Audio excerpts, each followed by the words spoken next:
Hey, this is Courtney Barnett. You're listening to 88.5 WMNF Tampa.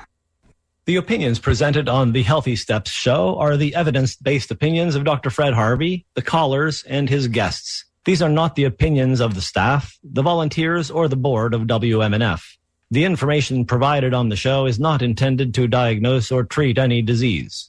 There is no implied patient-physician relationship in these calls. The nature of the calls is educational and informational only.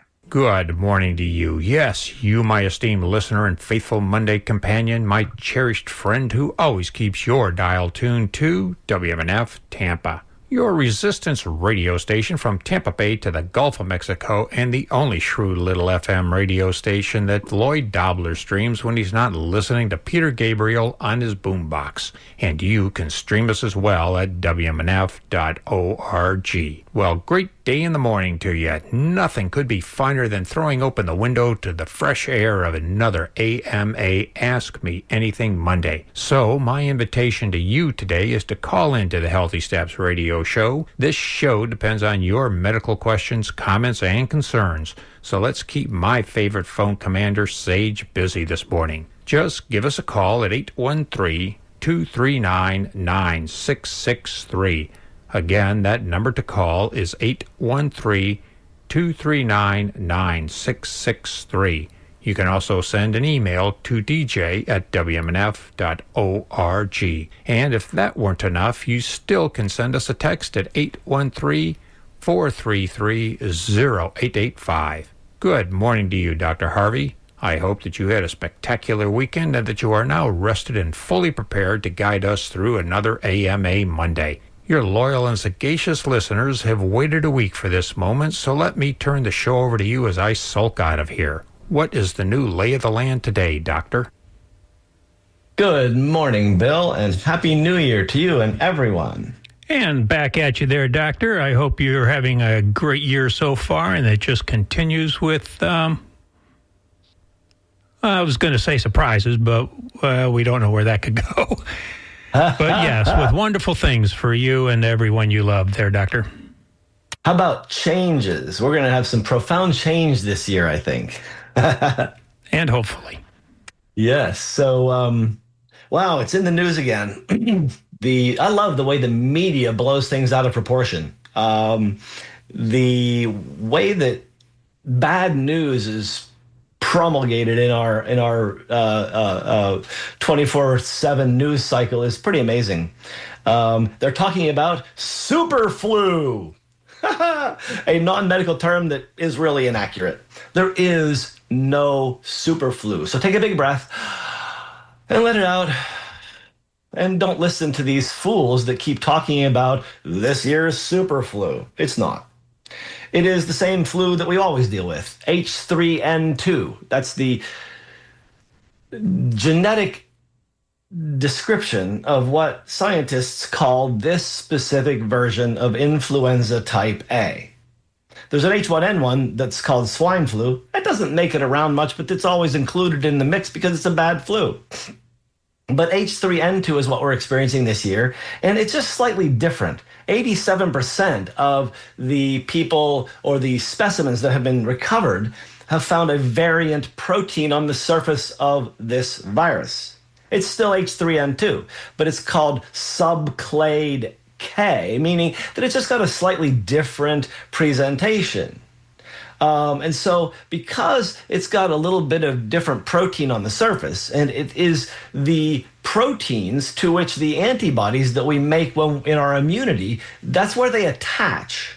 And so there is a little less affinity for the antibodies that are made from the flu shot this year for the flu that's actually circulating, because it switched somewhere mid-year, and the scientists last year didn't see this one, so they didn't gear up for this variant. But it's still the same H3N2.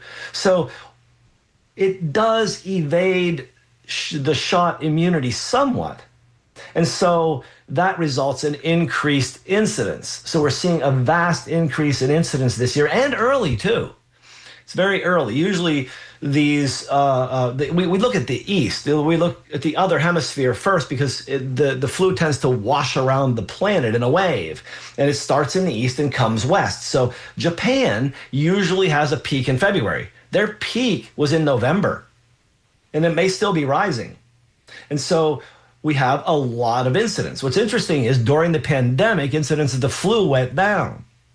But right now, we have very low COVID incidents, less than 1 per 100,000 individuals. At its peak, it was, I think, well over 10. But RSV, and I may be wrong on that. Somebody's going to probably find the fact and quote me. But in any event, RSV, respiratory syncytial virus, people are concerned about that too. But again, it's less than 1 per 100,000. It is not an epidemic. It's not a pandemic. It's just there. Background noise. It's always there. We always have viruses floating around in the background. But flu has rocketed up this year, 6.2 per 100,000 people. And so incidence is higher. It looks like we have the flu epidemic going on. It's true. It's washing around the planet. So be prepared. That's the key. This flu is not more deadly. There is no increased inherent danger. It's not super flu. It's just that we have a lot of it going around. As I said already, it peaked early. In America, I think New York last month already experienced like higher than ever, like record level flu in 1 week. So the shots, no matter which one you've got and which year, shots don't prevent all of the flu. They can't, unless we get to something called herd immunity. That's where enough people have it that the thing just doesn't circulate. But because we never get to full herd immunity, we got to get over 200 million people, I think, injected. And with vaccine hesitancy, it's tough to get there. But we know that if you get the shot, it decreases the severity. Doesn't prevent it completely, but it decreases the severity. And so what we know is that the efficacy of these shots is that across the board, there are less deaths, there are less hospitalizations, and there's less burden, basically, across the board. People aren't as sick if there are more shots in arms. I saw an absolutely delusional post on a Facebook post today. Someone said that seasonal flu wouldn't exist without the jab. And I thought that was one of the most delusional things I've ever seen posted anywhere. Didn't specify which jab, but flu existed long before we ever had any kind of vaccine, and flu epidemics existed long before we had vaccines. I don't know if this person knew about the Spanish flu of 2018, which was really the American flu of 2018 that we took to Spain during World War I. Did I say two? But anyway, this flu back in 1917 was a global pandemic and killed millions. There were no jabs. So in any event, it is recommended that because people over 65 tend to do more poorly with an infection like this, it's recommended they get a shot.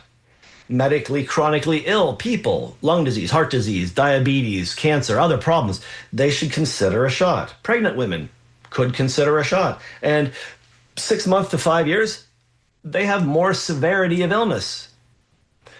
So the real kicker is here, you can do some prevention. I mean, there's simple things that aren't really discussed. And I looked at the CDC, Center for Disease Control's suggestions, and they give some good suggestions. But they eliminate a whole section. And I did find a website that actually gives us some help on it, the American Red Cross. They have a flu prevention page, and the first things they talk about are the things that I talk about. And I'm really happy that the Red Cross is, because the CDC doesn't. It's pretty amazing that the CDC doesn't give you these very specific tips. 1, eat a balanced diet. Yeah, if you eat the right nutrients, your body's going to respond to illness better. Drink plenty of fluids. Yes, when we stay hydrated, we're healthier. Our wet skin, the respiratory mucosa, it's called, needs moisture to be intact. If we dry out, we get cracks, and then viruses can get in. We can get more inflammation and infection. Daily exercise keeps the body fit, and it actually helps to prevent infection by increasing your resilience, decreasing stress. Stress is the killer. Cortisol is the aging chemical. And when you're overstressed, you get into trouble with immune system responsiveness. So I've talked about numerous stress management techniques in the past. You can apply any of them. Get enough sleep. If you're not sleeping, your immune system is vulnerable. These are really important things that are very common sense, but aren't even mentioned by the Centers for Disease Control. And no one mentions supplementation. In the winter, up north especially, but all everywhere, sunlight is less in the northern hemisphere, and so we are susceptible to vitamin D deficiency. And vitamin D deficiency or insufficiency is associated with worse outcomes for all infections and inflammations. And so vitamin D supplementation on a regular basis has been shown to reduce flu incidence by 22% in clinical study. It decreases the severity of the inflammatory response. Remember, COVID is not an infection. COVID is an immune response to a coronavirus infection. COVID, coronavirus immune disease. Okay, flu is an immune disease too, and if we can stop the inflammation, reduce it, we have less disease. Vitamin D reduces the cytokine storm. The cytokine storm is the inflammatory process associated with COVID and bad influenza, and is what causes the damage and the death. And so if you supplement regularly with vitamin D, and you can see published that anything from 50 to 125 micrograms is a pretty regular dose for most people, especially in winter when you're not getting the sunlight.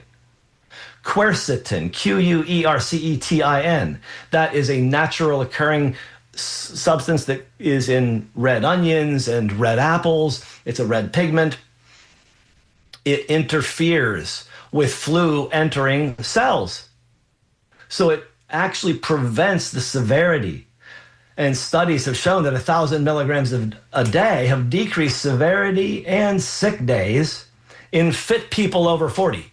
But in the general population, it didn't help much.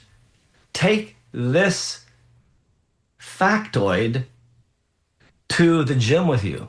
Fit people do better. So those first things I mentioned, eating a balanced diet, drinking lots of fluids, exercising daily, managing stress, and getting sleep, that is the foundation. Supplementation is extra. It's also been shown that vitamin C is really helpful.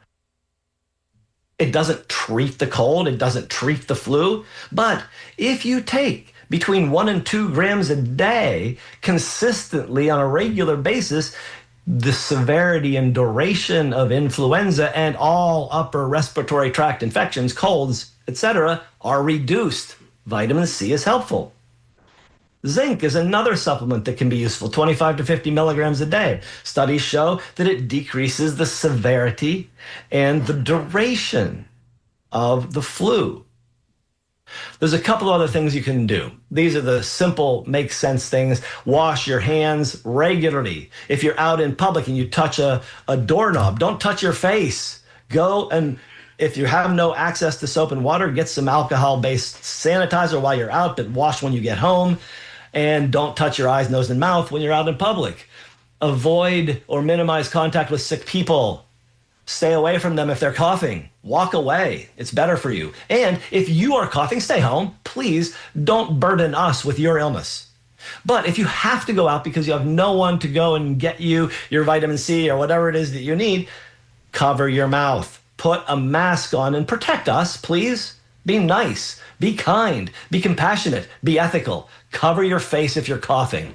And if you don't have a tissue to cover your face, in the event of a sudden sneeze, use the crook of your elbow. Keep it out of your fingers so you don't touch other people with it. And really, just stay at home. Just call in sick because you need to. And ask your boss to adopt practices that encourage employees to stay at home rather than being there infecting everybody else. On that point, I think that it's time to talk about these issues. And this is Dr. Fred Harvey. This is WMNF, the Healthy Step Show. Yes, and that's the short handle story of it. I do have Gary from Clearwater, and I hate to make him wait because he always has good things to share with us. But I do want to remind folks, you are listening to the Healthy Steps radio show with Dr. Fred Harvey here on WMNF Tampa.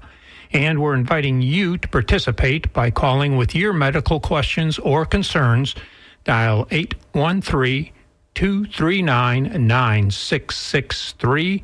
Sage is there to answer the phones for us today. So that number, once again, is 813-239-9663.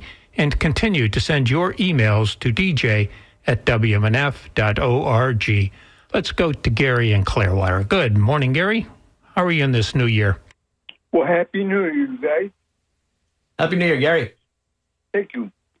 You know what? I definitely believe in getting a flu shot every year. I'm 71 years old, and you know what? I think from a health perspective, I'm pretty healthy. But on the other hand, I walk with a walker, and I have peripheral neuropathy. Okay, my legs, no pain. It's just have trouble keeping it balanced and all that. What can they do to help me with peripheral neuropathy? Well, that's a good question. When you get to the point of neuropathy where your nerves are no longer having sensation, it may be tough to recover from that.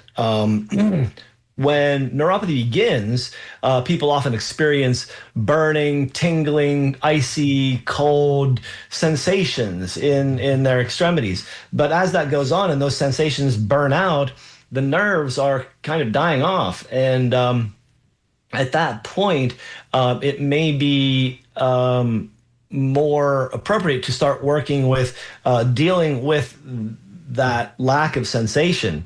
You use a walker, that's very helpful. Physical therapy and other rehab may help. But there are some things that do work on neuropathy. The Class 4 laser or a red LED can actually help to stimulate more nerve growth. B vitamins like B1, B6, B12 can help with growing more nerves. Alpha lipoic acid can help with the nerve sheath, the insulation. It's a fat-soluble antioxidant that can help. Fish oil can help. Phosphatidylcholine that you can get from eating liver or egg yolks is also a very good help for the nerves. But I think you have a long road if you've already lost all the sensation there. You know what? Tomorrow I'm going to a seminar with a doctor that's going to talk about peripheral neuropathy. And a couple of things you said, bring to my seminar tomorrow. Like taking vitamin B1 and vitamin, what's it, B1, B12, and what else? And B6. B6. Yeah. I'll take some of that with me, and we'll take it from there. Thanks, Doc. You're welcome, Gary. Thanks for the call. Yes, thank you very much there, Gary. And I do have Tom from St. Pete. Good morning, Tom. Good morning. Happy New Year. Hi, Tom. Happy New Year. Okay, I just wanted to add one thing to your avoidance of disease monologue. If you go out on a cold day and you watch somebody cough, and you can see that cloud that goes in front of them. Yes. If you if you can envision that when you're like in a closed area, like a shopping or something like that, and you see somebody cough, you can, if you visualize that cloud, first of all, if you're anywhere near them, hold your breath, stop breathing, just stop breathing, and go away from them to inhale.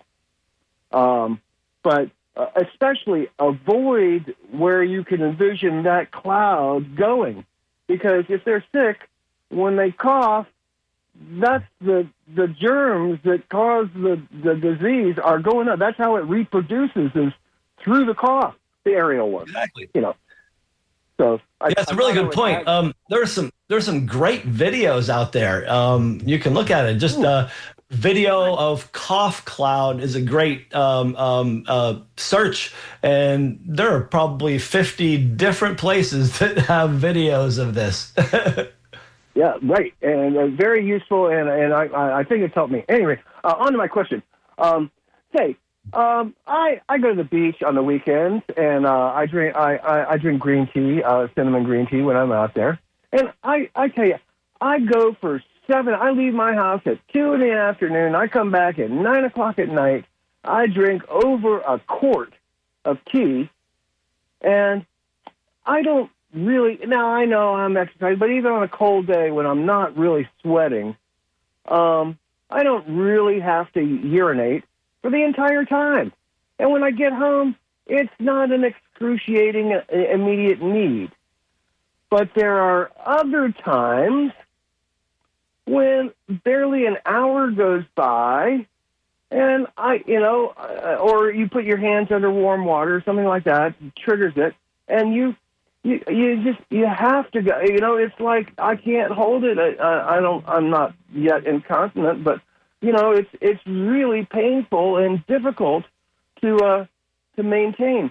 So I'm wondering, Doc, have you ever studied this of yourself, or have you had any insight as to what could cause us to need to get up in the middle of the night sometimes and other times not? Is it the proteins, or is there any insight at all?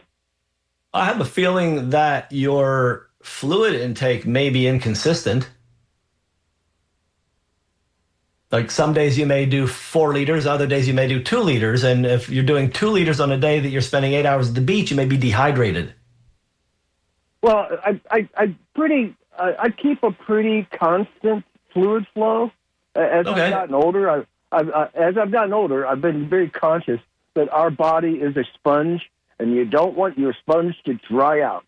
Right. The wrinkles will overtake you, and once the collagen collapses, it doesn't come back. You know what I mean? I haven't. You tell me if you ever hear about collagen rejuvenating. Huh? Well, collagen can rejuvenate. I use some stuff called orthosilicic acid. It's an organic silica that helps you make more collagen, and to make sure I get enough protein in my diet to actually manufacture more collagen. But there's another thing that's going on there. When you have that really insistent urge to urinate, you may have actually triggered your vagus nerve somehow. You may have had an exposure, a toxic exposure, or something stress the system such that you're getting an autonomic nervous system response that makes your bladder want to empty right then. Right, and sometimes I'll notice that it can be and now I take it that can be triggered psychologically, eh? Yes, it can. Yes. Right. So I guess I need to work on some sort of hypnosis against the trigger. I don't know. Daily meditation and breath work can help. But also pay attention to that fluid intake, because I think that could be one of the reasons, you'll see at the end of 9 hours on the beach, that you haven't urinated. Yeah. Well, I'll tell you what, the nugget of this conversation is orthosilicic, salicate? What was that again? SILICIC,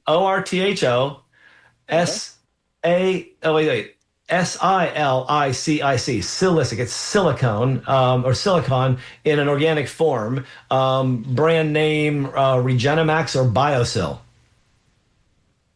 Orthosilicic acid, eh? Yep. Linchpin in creating collagen in your body. And you've seen it in action. You've actually looked at parts of your skin that was Well, actually, what I did was use that and another supplement that organizes tendons called synovic tendon and ligament, and healed 2 rotator cuffs with no surgery. Yeah. Well, now I've got a torn meniscus in my knee. Would you? Well, it's not going to help much with the meniscus because that's cartilage, but the rotator cuff is actually tendons, and they can be healed. Okay. Well, I hope I don't have a need for that, but I'm sure somebody out there does, and I thank you for all the great advice you always give. You're very welcome. Oh, and by the way, 2 of those orthosilicic acids a day has been shown to actually reduce fine wrinkles. It's kind of the plastic surgeon's enemy. Yeah, well, it would sure seem that collagen collapse would be the cause of wrinkles. Is there another mechanism? Well, actually, it's elastin, and elastin is very difficult to recover. Elastin is what makes your skin springy. Collagen is the structure. Yeah. And it's tough to bring elastin back. Once the sun kills your elastin, you get wrinkles. Yeah, well, now on that subject, I lost a considerable amount of weight, over 30 pounds in the last 5 years. That will give you some wrinkles too. Yeah, well, and I noticed it because my neck size went down from like an 18 to a 16, and so I wouldn't call them wrinkles, but my skin is loose. And you said there's no way to recover that. So, you know, well, there's actually I've seen some things done with light and radio frequency and pulsed intensity light actually causes collagen growth and tightens up thin skin or a loose skin. Now I have a red light band for like my wrist and knee. You need something much more potent than that. This stuff actually does a little bit of subcutaneous injury, and then the body heals and pulls it back together. It's very interesting. Gotcha. And I just saved me having to rewind this. What was that? RF and what? Radio frequency and high intensity pulsed light. It's kind of like laser therapy, but it's not. It's similar, and you might find a plastic surgeon that does this skin tightening kind of thing. I actually have a strobe that's meant to take out hairs. I think that's pretty superficial. The way this thing works is different than most of those. So this would be pulse light for elastin regeneration or something like that? No, pulse light for collagen. Elastin is not going to come back. We haven't figured that one out yet. Oh, gotcha. But the collagen might help with a loose neck, is what you're surmising? Yeah, I've seen the pictures of people that lost 50 pounds and their belly was floppy and they zapped it and it got tight again. But you have to keep getting zapped because that does wear off. Well, what better thing to be doing while you're watching TV, I suppose. Oh no, you go to the plastic surgeon for this. You go to the office. It is not comfortable. It burns, and you'll know it's happening. Well, dang it. Okay. Well, I'll keep my ears out. Thank you again. All right. Take care, Tom. Bye-bye. Yes, bye. Thank you there, Tom. And I do have Norm from Tampa waiting patiently, but he's going to wait another second while I remind folks you are listening to the Healthy Steps Radio Show with Dr. Fred Harvey here at WMNF Tampa. And we want you to join Norm in the queue and invite you to call with your medical questions or concerns to 813-239-9663. As I say, Sage is here to take that call for you. So again, the number is 813-239-9663, and continue to send your emails to dj@wmnf.org. And that seemed to do it. I see the board lighting on up with a couple of calls. So let's go to Norm right now. Good morning, Norm. Hey, how you doing? Great. Questions. Happy New Year. How you doing? Happy New Year. Happy New Year. Well, I got two questions for you. One has to do with what's happening now in overall in medicine, where you have the government who's restricting, and particularly the Drug Enforcement Agency decides it's going to restrict the production of certain controlled medications. And to me, that is something that I think that the medicine needs to raise. I know the American Medical Association has said something about it, because what it amounts to is that law enforcement has no business dictating the practice of medicine to anything. They are law enforcement. Their job is to work to find and to target the illegal distribution, the illegal manufacturing of particularly controlled medications. We're talking about the illicit heroin, the illicit cocaine, and those sorts of things. But in terms of medicine, medications that are used for treatment protocols, all of a sudden over the past 12 years, the DEA has decided it wants to get into that market. And to me, I find it very, very dangerous. It would be equivalent to, let's say, the Department of Transportation coming along and dictating the amount of antibiotic or ciprofloxacin or something like that that's being produced, or ACE inhibitors, something like that, would be produced. And again, I challenge you, because I wanted to know what I know you talk about healthy things, or better yet, even if you were talking about we see this sometimes even with what we call our natural herbal products. We see that there are certain agencies that try to muscle in on here, and then consumer groups have been able to run them off.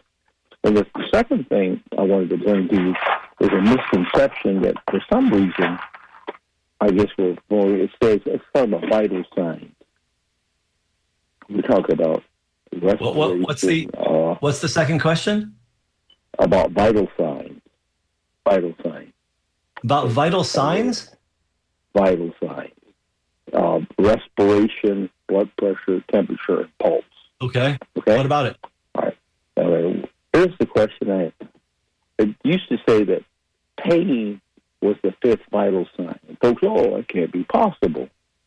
But what was the fifth vital sign? Hating? Pain. Oh, pain. Pain. Okay, it's not a vital sign, no. Well, I disagree. It's never been a vital sign and never will be a vital sign. It's actually an indicator of illness. I disagree with you on that. Okay, that's fine. Disagreement's fine. And here's the reason why, and you're a good doctor. Pain is not inherent in our condition. Pain is not a vital sign.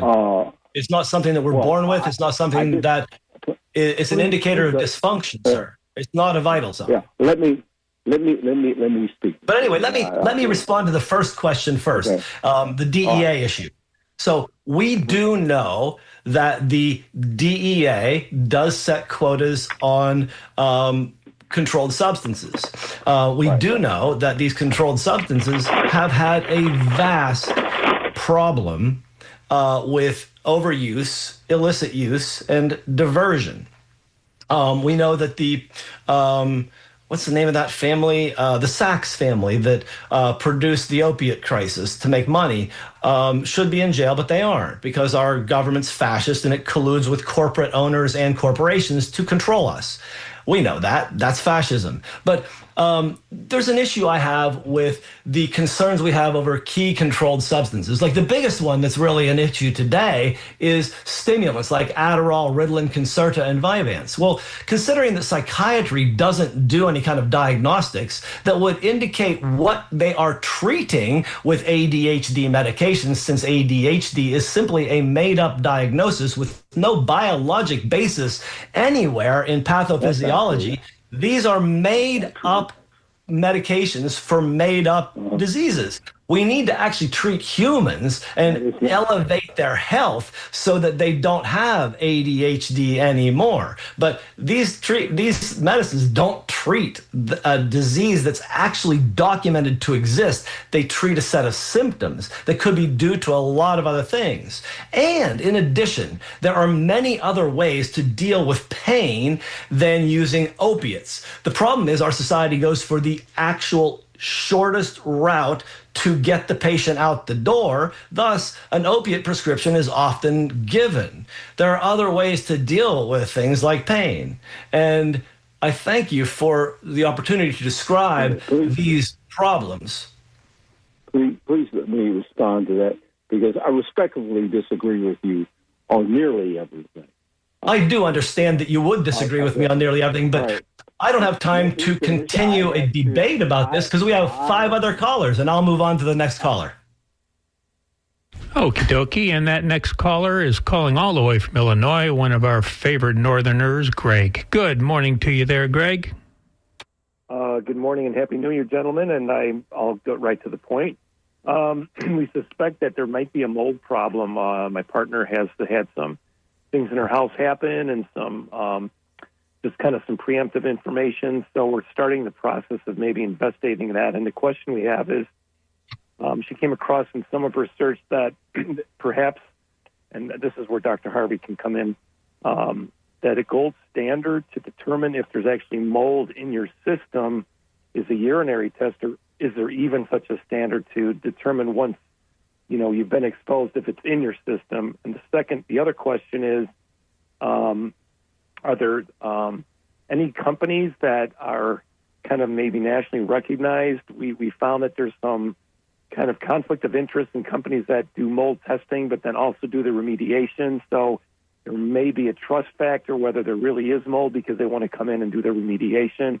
And my third question is there any types of treatment then where would we see you, or what's the path there if there is a mold issue and it can be diagnosed as having a mold toxicity, what we would need to do to start remedying that, other than obviously moving or getting out of that structure? Yeah, so to determine if you actually have a mold issue, a couple things can be done. I like a laboratory called Real Time Labs. They're in Texas. They have the only FDA-approved, patented test to actually determine if there's mold toxins in your body. Not mold, but mold toxins. Those are the things that really cause the damage in people that don't have mold infections, which are very rare. So when you're exposed to mold, the toxins start causing problems throughout your systems. Doing a real-time labs urine test and a real-time labs environmental mold and mycotoxin assessment on your house at the same time will tell you if you have a pattern of mycotoxicity in your body and your house that match. If you don't have that, like if you don't have anything in your body, then you don't have to worry about it. If you have something in your house, you might want to remediate that so you don't get it in your body. If you have it in your body, but it doesn't show up in your house, then it's coming from somewhere else, and it's often food. Grains and other foods are a huge source of mold toxins. Peanuts are another one. And so if you think you have mold toxicity, I'd get the house tested and the body tested by real-time labs because they can compare the mycotoxins in and out of your body. If you just do a mold plate, which is what happens when people order stuff offline and they just do this thing, okay, so mold might grow in your house. Kind of my approach to that is who cares? Because that is an isolated factoid that doesn't help us. You need to actually correlate what's in your body and what's in your house, and the best way is with mold toxins, not with growing mold out. If you find that, you need to find a good mold company that doesn't do remediation, a mold assessor.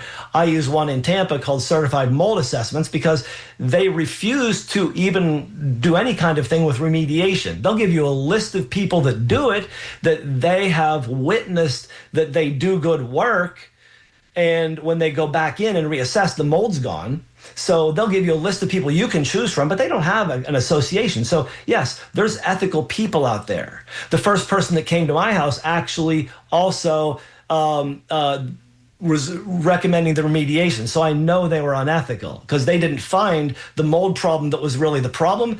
They found a yeast problem, and they wanted me to treat that. And so they didn't do due diligence. Mm-hmm. Okay. And then if you do find it, yes, there's many things to do for treatment, but the first thing is get out of the environment until you get it fixed. Okay, that all makes sense. And is Real-Time Labs, you said Texas-based, but is there some way we can see if there's resources from them in Illinois? Well, yeah, you actually just call up Real-Time Labs and order the kits, or find a doctor who actually works with the lab and have them send the kits to you. Oh, I got you. And lastly, unrelated, but maybe related, Unfortunately, my partner is losing tremendous amounts of hair. It's been a few years now. I know there could be probably a million causes, alopecia, but I'm wondering if she also has long COVID. It's really upsetting her to the point where she's probably going to have to get to a wig soon. And I'm just wondering if there's any way we could see someone or have her investigate maybe causes. Well, yeah, she with that history, she needs to see someone who can order her the what's it called? Radiance Lab, I think, does the COVID long hauler test, which can also show the pattern of chronic mold toxicity. And so you can actually kind of tease out a diagnosis using some of these higher level tests. Very good to hear. Really appreciate your help, Doc. You're very welcome. Thanks for that. Good luck with that. Okay, thank you. Yeah, best wishes to you and to your partner there. And yes. Stay warm up there in Illinois. We're down to about the last 15 minutes of the show, so I'm going to give out the number one more time, and then we'll get to Sarah and John on the phones. But this is the Healthy Steps Radio Show with Dr. Fred Harvey here on WMNF Tampa, and would like you to address your medical questions or concerns by calling 813-239-9663. Again, that number is 813-239-9663. And you can continue to send your emails to dj@wmnf.org. Okie doke, let's go to Sarah. Good morning, Sarah. Good morning. Happy New Year. Happy New Year. Happy New Year. You caught my ear earlier when you mentioned the fine lines. Yes. I was having this discussion with a neighbor of mine in the last 2 days. Took a good look in the mirror over New Year's and realized I look probably about 10 to 15 years older than I actually am. Never have before. I was always told I look 10 to 15 years younger than my actual age. But I've lost 75 pounds with Ozempic. And my skin, and I even smiled, and I'm not kidding you, it was really discouraging. So she was telling me that she's been using a topical version of Jason's vitamin E, like 45,000 EUs, and I was trying to tell her, I don't think anything topical is going to help this. So can you talk more about the treatments for sagging? Let's just call it Ozempic face. I'm really discouraged because now I'm 75 pounds, less obese. Congratulations. I look 15 years older. Yes. So you are dealing with something that's becoming much more common with massive weight loss. It's great you've lost the weight, but the skin hasn't responded. And with time, it does often, especially if you're under 50. But if you're over 50, it takes longer, much longer. So orthosilicic acid, Regenemax or Biosil, is an aid to help you make more collagen. Vitamin C, 1,000 or 2,000 milligrams a day, helps to make more collagen. You have to get the protein in your body, though. You got to get at least a gram of protein per pound of body weight to rebuild some of that, which you've lost. Okay, so I'm not kidding you when I say this. I actually contemplated this week going off the Ozempic and putting back on the weight so I can have my chubby, filled-out cheeks again somewhat. That's not a good strategy? Not really, but you can use some topical hyaluronic acid. That tends to plump up the face a little bit. Hyaluronic, hyaluronic. It's not perfect, but it does help. It helps hydrate the skin there. But if you've really lost that much, you may need some help from a plastic surgeon. Because they can do some skin tightening for you. And I think a lot of people that have gone through this may end up there because it takes a long time to get that skin to respond. Yeah. All right, so the only topical is the acid you talked about. Vitamin E isn't going to do anything, right? I haven't seen anything about it. Okay. Thank you. You're very welcome. Bye. Thank you very much there, Sarah. Let's go to John in Sarasota. You've been waiting patiently. Thank you, John. What have you got for us today? Oh, good morning, Dr. Harvey, and hi. Thanks for taking my call. I woke up one morning, and my heart was giving me an irregular beat. I went to the doctor, and they said I may have an AFib. So now I'm pursuing that diagnosis. But in doing so, I was wondering if some of the herbs and supplements I take might stimulate it. Is there a way to correct it? And I did notice that there was a technique where they sort of reset the sino nerve to get the rhythm back in. What is your opinion on that? Well, have you been evaluated for sleep apnea yet? No, I sleep pretty well, actually. Okay. The two principal causes for paroxysmal atrial fibrillation are sleep apnea and alcohol use. Oh, I haven't. Occasionally I've binge drank, but I haven't had alcohol since like September.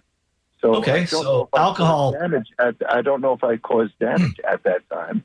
That may every time you drink alcohol, you cause damage. But the fact that you haven't had any alcohol since September and you just had some atrial fibrillation suggests that it's not alcohol. So I would drop back to the other diagnosis of sleep apnea. Mm-hmm. And, so I would get evaluated for sleep apnea, whether or not you sleep well. Okay, and if that is the case, what's your opinion on resetting the sino nerve to get the rhythm back?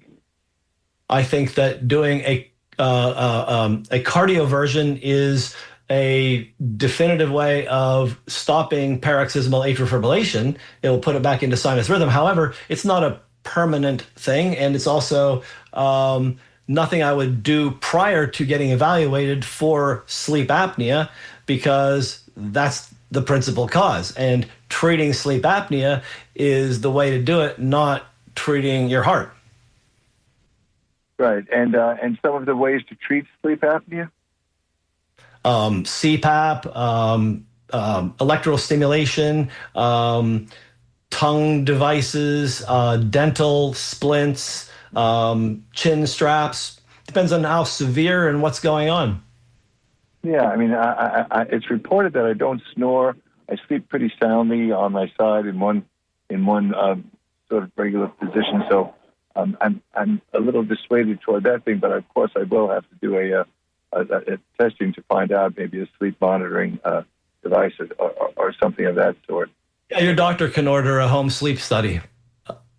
Yeah, and what about supplements in taking that? Will green tea or will valerian root or any of these things affect the AFib condition? Well, caffeine in green tea can, and any herb you take that has neurologic activity could trigger something. And you might trigger it with something that is your body's allergic to. So I would look into that, stop any substances that you may have started recently that may have triggered it, but really getting evaluated for cause is the first thing. All right, and now would like a lipid test and tests of that sort, say if I've had some sort of congenital... Lipids aren't going to do this unless you actually have heart disease that's a level of causing ischemia, heart attack. So if you've not been evaluated for that either, you need a cardiologist to do a workup on you. Right. Well, yeah, I've got a cardiologist that I'm consulting, and he wanted me to do a CT calcium scan, a echocardiogram, and a lipid test. So I'm pursuing those at this point. Very good. Sounds like you're on the path. Best wishes with that. Okay, thanks, and thanks for your receiving my call, and have a good New Year. Thank you. You too. Yeah, thank you very much, John. I hope you and everyone you love does as well. Let's go to Andy in Clearwater. Good morning, Andy. Hello there. Hi there.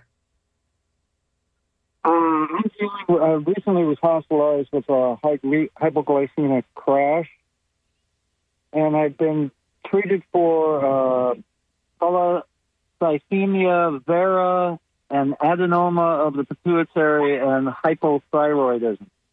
Wow, you have a bunch of stuff going on.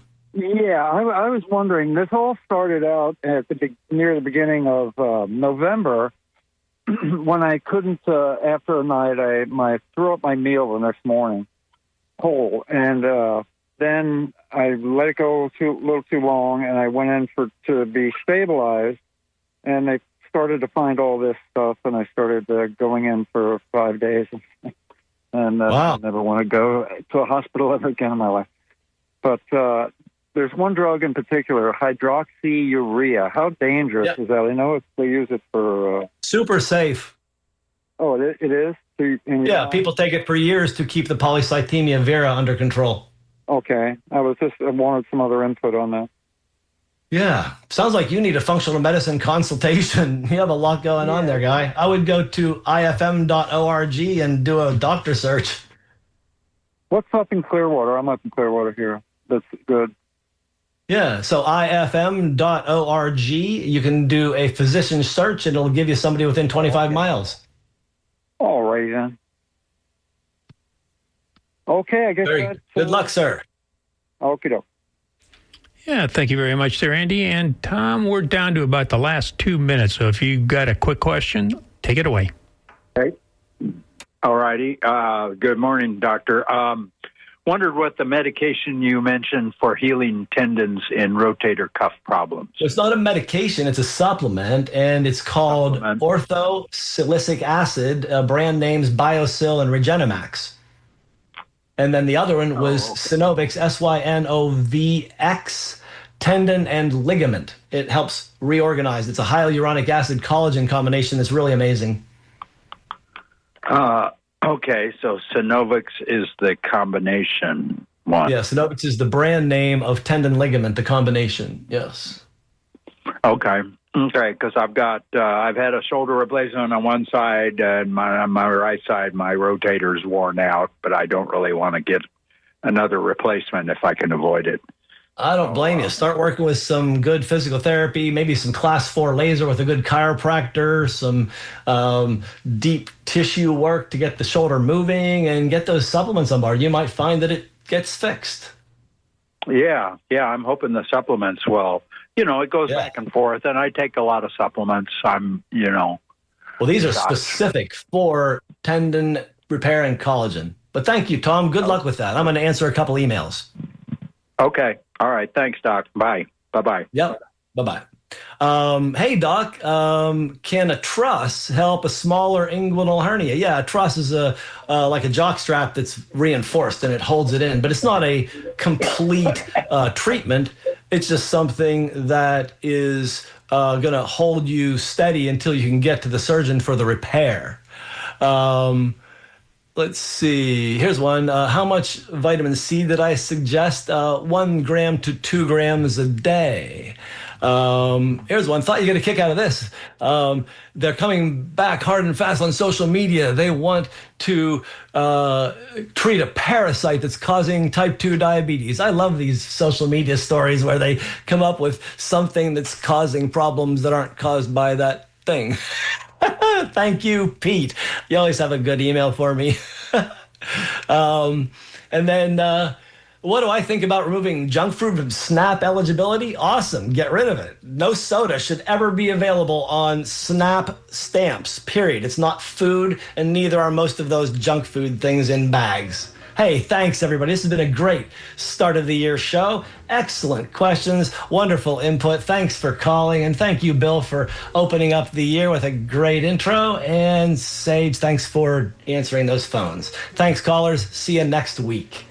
Thank you, Dr. Harvey, for another informative and rewarding Healthy Steps show. And I want to thank all of our participants, listeners, and supporters. You make this show exemplary. And of course, Sage, thank you for answering the phones and all that entails. This show would not have been possible without your assistance. You have been listening to the Healthy Steps radio show with Dr. Fred Harvey here on WMNF Tampa. Waiting for you like a dear friend is 5 minutes of NPR News, and then get ready for the Sustainable Living Show hosted today by Tanya Harmon. So until next Monday at 10 a.m., thank you for supporting and listening to the Healthy Steps radio show with Dr. Fred Harvey here on WMNF Tampa, your community conscious radio station. Stay safe, stay thoughtful, and know that you are loved.